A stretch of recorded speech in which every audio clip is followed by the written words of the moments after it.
We've got a special episode of Boy Green Daily. A spectacular guest is about to grace us with his presence, talk about his new book and our godforsaken football team. All that more coming up. I'm going to lose my gosh darn bananas. Boy Green Daily starts now. Zoinks! Boy Green Daily, Boy Green Daily, Boy Green Daily. Let's go! Dewey Mama. Put your seatbelts on. Get ready for the ride. We're the freaking New York Jets. We're built for this shit.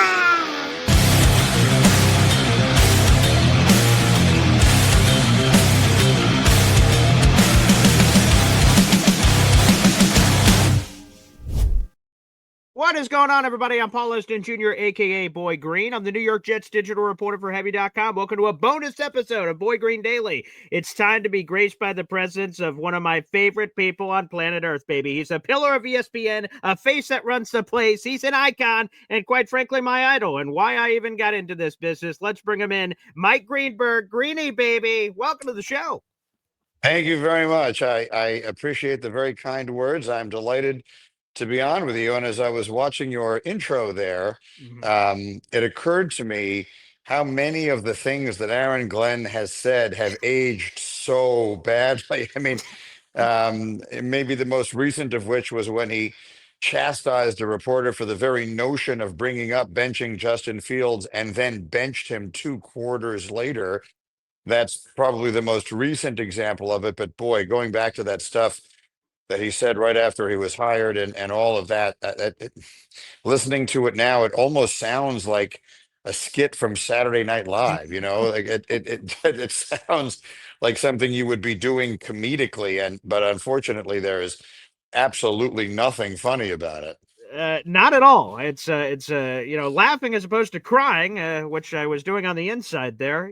I was going to start with the book, but Greeny, you've opened up Pandora's box, so let's get in there. I am the self-proclaimed most optimistic New York Jets fan on the planet, and that's very difficult. It's been very trying over the last 15 years specifically. But Aaron Glenn, he's the homegrown kid, 1994, comes back, was the scout for a while, went through his entire playing career. He's spectacular. And now there's a head coach, and a lot of Jet fans rallied around that. I still believe in AG. I don't want them to blow it up and turn this thing around, but there is a segment of the fan base that is ready to one and done his Patuki based on a lot of the things that you just indicated. Do you still believe in Aaron Glenn, Mike Greenberg? Well, I mean, I would say I'm wavering heavily. So I like you, and I think all Jet fans like the idea that he was a terrific player for the franchise for a long time. So he's got some blood in the soil, if you will. Like it matters to him. It's not just another coaching job, and I believe that. And there's something about that I like. Um, there's something about that idea that I like, but it can't influence your perspective on what it is that you are seeing. And what we are seeing has been disastrous.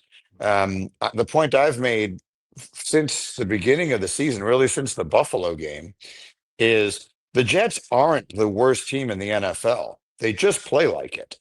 And that's a very damning statement about the coaching. It's always been my philosophy that the way you judge a coach is you look at the talent on the team that he or she is coaching and you say, is this person getting more or less or about the right amount out of this talent? And I don't think there's any doubt that the Jets have gotten infinitely less than their talent would suggest. They are way, way, way worse than the sum of their parts. And you could point the finger in a lot of different directions, but ultimately the buck stops in one place. So I'm in no way advocating firing Aaron Glenn now. I would not be in favor of making the change during the season. We tried that last year. It was an abject disaster. I don't think there's any reason to think it would go better now, even though we have a coach on the staff who does have infinitely more experience, in Steve Wilkes. But so I think it's much too early to be thinking that way. But if things don't start to look much better, and I don't just mean winning, you find a way to sneak out a win or two late in the season against a bad team, or If Buffalo doesn't play anybody at the end of the season, whatever that might be, that we'll just know it if we see it. Like things are going to have to get a lot better and feel a lot tighter for me not to feel as though that would be my preference. Now, obviously, only one person will make that decision. And hiring and firing someone after one season, it's such a bad look for a franchise. I know it happens in the NFL. And obviously, they just did it in New England, and it has worked out ridiculously well. We're nowhere near that good, first and foremost, because we don't have Drake May. But I guess this was a long answer to a short question. I'm not sitting here saying we need to fire Aaron Glenn this week, but if the whole season looks like this, then I think it's going to be very hard to make any fan excited about the idea of running it back, because it has been an absolute catastrophe. Touche. And I would say, to your point, the temperature gauge of, what is this coach getting out of the players that are presented? And what we've seen so far is terrible to everything you just said. It's even worse because AG, if we're going back to his comments and highlighting those, which inspired this conversation to start our interview here, is that AG seemed to take non-direct shots at Robert Saleh the whole time about, the reason why Will McDonald is looking as good as he was during training camp is because of coaching, indicating that he wasn't getting that previously. So he made a lot of those kind of comments. Some of the players did as well, that things are completely different than they used to be. And whether they meant it or not, that sort of came across in such a way that Aaron Glenn and their staff thought they were significantly better than the previous staff. The results would speak otherwise. So here's the thing. I sit twice a week. I sit next to the brashest coach in the history, not only of the New York Jets organization, but any organization. Rex Ryan might be the brashest human being that ever lived. And I love him. And he spoke and he backed it up. And if you're going to, I guess what I'm saying is, if you're going to talk the talk, I have zero problem with it. But you got to walk the walk. People will ask me sometimes how I feel about something that a Jets coach in particular, says. And I always say, I got to be honest with you. I really don't care what they say. Rex Ryan never stopped talking. Eric Mangini was a mute, Yeah. but they both, I thought, were good coaches. And so it didn't make any difference to me. All that matters is whether you win or not. I mean, I'm a lot older than you are, and I've been waiting my whole life to see the Jets play in a Super Bowl. They did it once when I was 1 year old. I said, I have no. My parents say that I watch the game. I obviously can neither confirm nor deny. So that's really all I care about. So his brashness in and of itself didn't bother me, or it certainly didn't bother me at the time. And it doesn't even bother me now, except that if you're going to talk that way, you're obviously opening yourself up to some of the criticism that is coming across now. The criticism from me would have come whether he had said everything or said nothing. The Jets don't look like a well-coached team. I think that's just a statement of fact. Now, he's a first-time head coach, and so with that, there were going to come some growing pains, and I'm certainly willing to live with that. But what I found really alarming was making the same mistake twice in consecutive games. To not throw a Hail Mary at the end of the half in London and then acknowledge that mistake the following day, which I was happy about.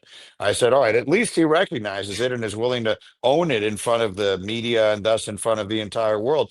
And then to do the exact same thing again the following week is, I mean, it's bordering on inexcusable, because what it suggests is that you're not learning from your own mistakes. The the only way, like all coaches, Bill Parcells and Bill Belichick and every great coach that you've ever seen, started out at some point and made mistakes. Sure. The good ones in football and in any endeavor learn from those errors. And that is at least one example of him not having done so. So I thought, of all the things I've seen this season, and there have been a lot of really bad ones, that might have been the most alarming, because it suggests that he didn't learn anything from something he himself acknowledged was a mistake.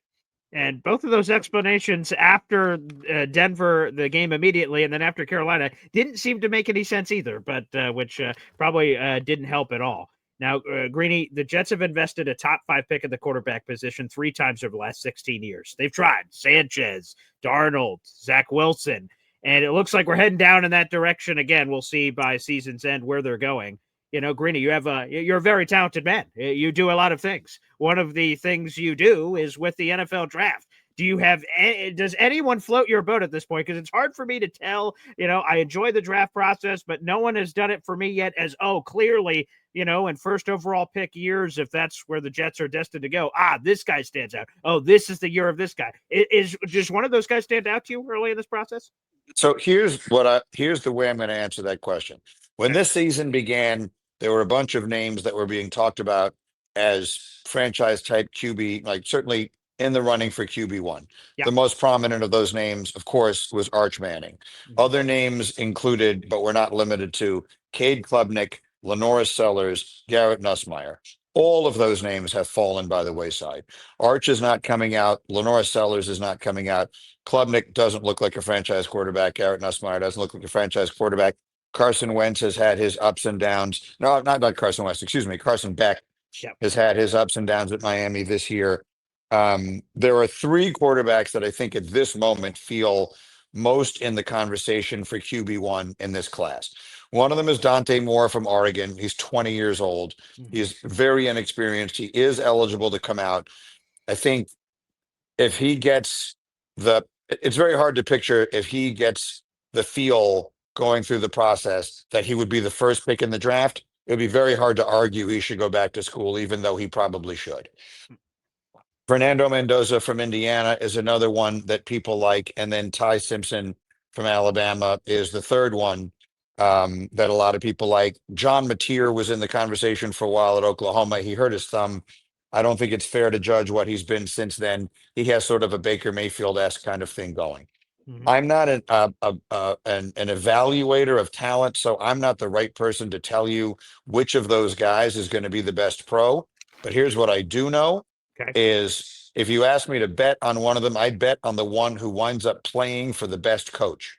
I'd bet on the one who winds up playing for someone like Sean McVay or Kevin O'Connell or Kyle Shanahan or one of these other guys that just know what they're doing with quarterbacks, and we don't have that guy. So we need that guy. Now, maybe Tanner Engstrom is that guy. He's very highly thought of. People in the industry have very high hopes for him, and maybe Justin Fields is just not capable of playing the position any better than he is. So maybe we shouldn't lose faith in him. But whoever the Jets draft, they desperately need the right people or person in place to develop that quarterback. My overwhelming preference would be that the Jets not only sign or draft a rookie at the top of the draft, but also sign a veteran, a legit veteran who can start for a season. I do not want the kid playing. This is a bad team. It is a bad market. We ruined Darnold. We ruined Zach Wilson. And in some ways, the reasons we ruined them, or at least part of the reasons, were because we threw them out there on the field before they were ready. So my overwhelming preference, and this could be anybody, is that you sign a bridge quarterback and you commit to playing the bridge quarterback, not this nonsense where he's going to play 3 games and the fans are going to get frustrated and all of that. You got to let these kids, especially if it's Dante Moore from Oregon, who looks the part. If you've ever seen him, he's a ridiculous specimen. He's exactly what you want a quarterback to be, but he's young and he needs time to develop. I would like to see them draft him and then bring in a veteran quarterback and let whoever that person is play for a whole season. The Jets aren't winning a championship next year with a rookie or with Joe Namath or with anybody else. So let somebody come in who can play and let a kid learn. And if it's Dante Moore, they identify, great. And if it's Simpson, if it's Mendoza, if it's whoever, I'm not the right person to answer that question. But I want a veteran quarterback to lead the way. One of the many ridiculous mistakes the Jets made with Zach Wilson was not even having a veteran presence there to and I can see you're shaking your head because you know exactly what I'm going to say, and probably anyone listening to this conversation. knows what I'm going to say. They just threw that kid out there and let him fend for himself. It was Mhm. criminal, really, from a Yeah. football perspective. And so don't do that to this kid, whoever the kid is. Um, that's what I want, Paul, is I want that to be the plan. I want us to draft a quarterback and bring in a veteran and let that veteran play. Now, if that veteran is Tyrod Taylor, I could probably live with that. I think he's pretty good, Sure. and he might be the right guy for that kind of role.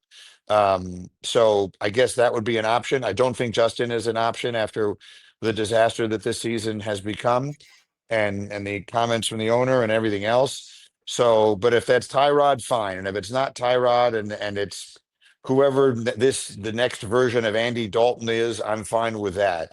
But I think that should be the Jets' plan. Greeny, let's get one more in on the Jets and then let's get to the book. Now, you may not be an evaluator, and that's fair, but from what I gather, you are the world's foremost authority on all matters. So you seem qualified for this. What traits are we don't know who the quarterback is? Again, to your point, it's all up in the air. There's no clear quarterback. The Jets don't have the number one pick yet, so who knows? So there's no name to this. But what are the traits or characteristics that the savior of the New York Jets at quarterback have? Like, we don't know, again, we don't know who that person is, but help me visualize it. Help Jet fans visualize it. What does this kid have to be able to turn around this godforsaken franchise and be that savior?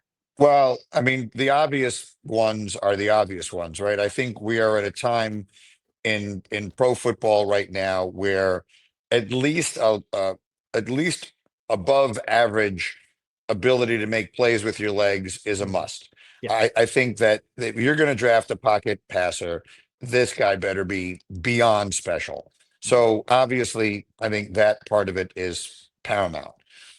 And I think whoever it is going to have to be, there's a million qualities that you just can't know about ahead of time because it's about extraordinary mental toughness. It's about extraordinary dedication to craft. It's about caring about winning football games more than you care about anything or even everything else, to the point that it is probably unhealthy for your psychological well-being. That's what it takes to be one of these great ones. And then, more than anything, to refer back to what I said a moment ago, it's about the coaching. It's about having the right person in that guy's ear, about having the right person to be working alongside and with and leading and guiding with that quarterback. And again, if Tanner Engstrom is going to be that guy, well, then that's fine.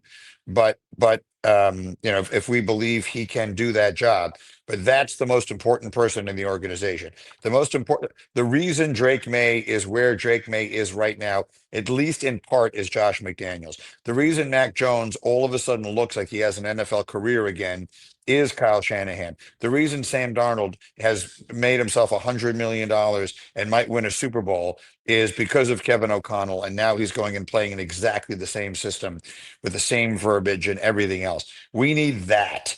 So I think who the player is only a piece of the puzzle. And we obviously don't have that piece, and I'm a little worried we don't have the other piece either. I'm not sure we have either the player or the coach. I'm not writing off the coach. I've heard such good things about him. You'll recall that, or you may not even know, but Rex Ryan's son, Seth, is on the staff of the Lions, Yes. and Yes. he raves about Tanner. And so I have been hearing that name for a long time. And so I am inclined to believe in him, but the proof is going to have to be in the pudding. All right, Mike, let's talk about your book. Got Your Legends, baby, ranking America's sports franchises and their most iconic figures. And you're uniquely qualified for this book because you're a freaking legend. You're Mike gosh darn Greenberg, for God's sake. So, Got Your Legends, it's out. And let me ask you, got your answers? Got your number? Got your legends? What's next, Mike Greenberg? We haven't even talked about Got Your Legends yet, but like it seems like you sort of got a vibe here with you and Hembo right now. It has worked out well. The first book was called Got Your Number, and that was just sort of using the turn of phrase. And then because it did well, the publishers liked the idea of, whatever the word is, recycling the phrase in as close as we could to it. So the concept of Got Your Legends is a pretty simple one, but it was a pretty significant undertaking.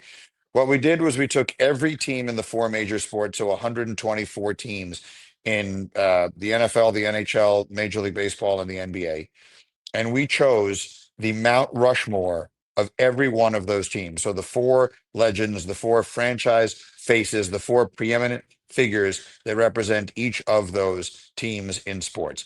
And we did it using Hembo's extraordinary research. It was an enormous undertaking, but I feel really good about where we wound up. And thus, it is the ultimate water cooler, sports bar conversation debate topic. Did we get the right four legends, the right four faces for every one of these teams? And so that was the beginning of the exercise. That was the initial idea. Then the way the books work is Hembo does the research, then I do the writing. So once we had the research done and we had the legends chosen, I then sat down to write it, and I thought, well, how do we organize them? Do we do them alphabetically? Do we do it by sport? There didn't seem to be anything particularly fun about either of those.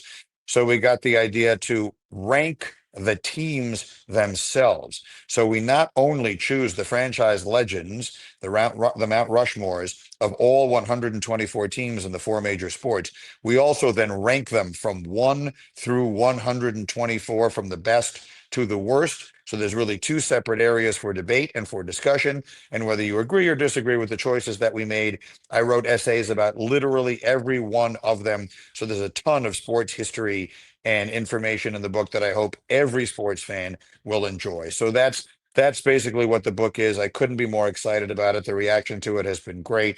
I love the discussions and the debates that it has begun. It is the healthiest kind of thing in the world to do, is debate sports like topics like these, and I'm just delighted that people are enjoying doing it.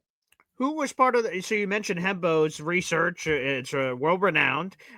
Who was part of the selection process? Is it just you and Hembo picking the Just me four and legends Hembo. for each? That's Okay. it. He did so much research, it's ridiculous. And he shows up, and we got spreadsheets, and we spent probably about 6 weeks going through all of the teams. We sat down, we went through all of the data, because there's a little bit of an art and a little bit of a science to it. Mhm. The science is we just look at the numbers. This is what the numbers say. These are the best players. But it's not just players. In some cases, there are announcers, there are coaches, there were general managers, executives, and others. So that's where the art came in. We thought to ourselves, if you close your eyes and think about this franchise, so in the case of the New York Jets, who are the four people that come to mind? Who are the four people who represent that team's history? And those are the right answers. And so it's just Hembo and me. And I will let you guess before I have to run here, unless you've already seen it. I will let you guess who we chose for the Jets, and you tell me if you think we got it right. I have seen it already, so I could have just tried to pretend to be very smart there that I guessed it, but I did Well, I see mean, it. there's room for debate. So do you go ahead and say the names, and you tell me Okay. if we got it right. Okay, so Joe Namath, obviously, he's got to be on the list. So Joe Namath makes your four. Joe Klecko, you need the New York Sack Exchange in there. Joe, of all of them, is in the Hall of Fame, Pro Bowler at multiple positions. I mean, it's self-explanatory, 100% Joe Klecko in. I love that you have this guy in, and this is where I think a lot of Jet fans debate it. Don Maynard. Jet fans do not give enough love to this guy. They keep saying Garrett Wilson is going to be clearly the best receiver in franchise history, and I hope that's true. But Don Maynard, let's put some gas jar respect on Don Maynard's name. So I love that you put him in the four. I don't think enough people do that when we're doing Mount Rushmores for the New York Jets. So absolutely love that. And then Darrell Revis, getting Revis Island in there. I think the thing Jet fans would immediately say is, whoa, where the hell's Curtis Martin, Greeny? Correct. It came down to Curtis Martin versus Maynard, Okay. and they're all in the Hall of Fame. So, Yeah. so that was the first. The Jets don't have 12 Hall of Famers to choose among. We had five. So that was the first measuring stick. Namath, as you said, had to be in. Klecko had to be in. I believe Darrell Revis is the single best player that ever played for the Jets. I think in my lifetime, and that spans almost the entirety of the Jets' history, the single best player, while he didn't play his whole career for the Jets, was Revis. So I thought he had to go. And then it came down to Maynard and Curtis Martin, and it broke my heart not to put Curtis Martin on the list, but Don Maynard won the Super Bowl. Yeah. Don Maynard was the best offensive player on the New York Jets team that won a championship. Curtis Martin, as much as I loved him, was never on teams that won anything. Because even by the time Rex started taking us deep into the playoffs, he was no longer Curtis Martin's teams. Those were, the guys who came later. The Curtis Martin playoff years were the Herman years, and we won a playoff game here and there, but we really never did any high level winning whatsoever. Don Maynard was the best offensive, I mean, taking the quarterback out, was the preeminent offensive player. Greeny, my final question for you is this. I saw this line and I wanted to bring it to you. Quote, he gets paid to enthuse about sports, which means he is the envy of most men in America. That is you, Mike Greenberg. You've written countless books. You've interviewed every legend on the planet. You're a multi-time Hall of Famer, husband, father, get up, NFL draft. What else is left on your personal and professional bucket list, Greeny? You've done it all, man. Well, thank you for saying that. It's very nice. The personal one, you reach an age. I wish for you to be as fortunate as I am. I'm very happily married. I have two wonderful, happy, healthy kids who are not kids anymore. They're 25 and 22 years old.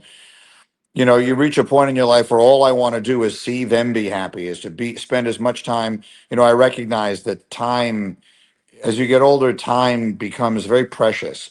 And I want to spend as much time as I possibly can being with my wife, watching my kids grow, watching them experience things in their lives. I hope that they have the thrills of success in their lives that I've had, because I've had wonderful opportunities, and it's, my life is so far beyond. I'm blessed so far beyond anything that I think would have been reasonable to have even hoped for when I was growing up, that I just want to spend more time with them. Professionally, you get to a point where you just are trying to hold on. I don't, I can't think of anything that I would rather do than what I'm doing. I get to host the Sunday NFL show. I get to host a Yes. daily morning show on ESPN. I get to host the NFL draft. Like, these are dream jobs. It literally is. It's beyond anything I dreamt of. So, I feel like I have as much energy as I have at any time in my life. I feel as sharp as I've ever felt at any time in my life. So I don't feel any real obvious need to do anything different or new. Now, who knows? Maybe tomorrow my phone rings and someone offers me something and I say, wow, I never even thought of that. But, my life goes in a whole different direction that I'm not expecting. But for the time being, I'm just like, if I could just freeze time right now, like, my life is pretty close to perfect, as close as you can reasonably expect it to be. And I just hope it stays that way for as long as possible. Amen. Well, Greeny, Mike Greenberg, again, you're the reason I got into this business. So it's all, this is the second time we've gotten a chance to speak with one another, which is, I got to pinch myself later about that. I will. But again, congratulations on the book. Beautiful. Got your legends. I'm already seeing it rise up every notable book ranking out there. And as it should be, it's terrific. So thank you for taking the time, my friend. You're the busiest man in the world. Well, you say very nice things. I really appreciate it. It makes me feel good. Thank you. Thank you for having me. I hope we will do it again soon. And keep the faith. Go Jets. Someday something good has to happen. We can only pray and hope, and that's what I keep telling myself. So, hey, Greeny, we'll see you in the Super Bowl soon enough, baby. Take care. Thanks for having me.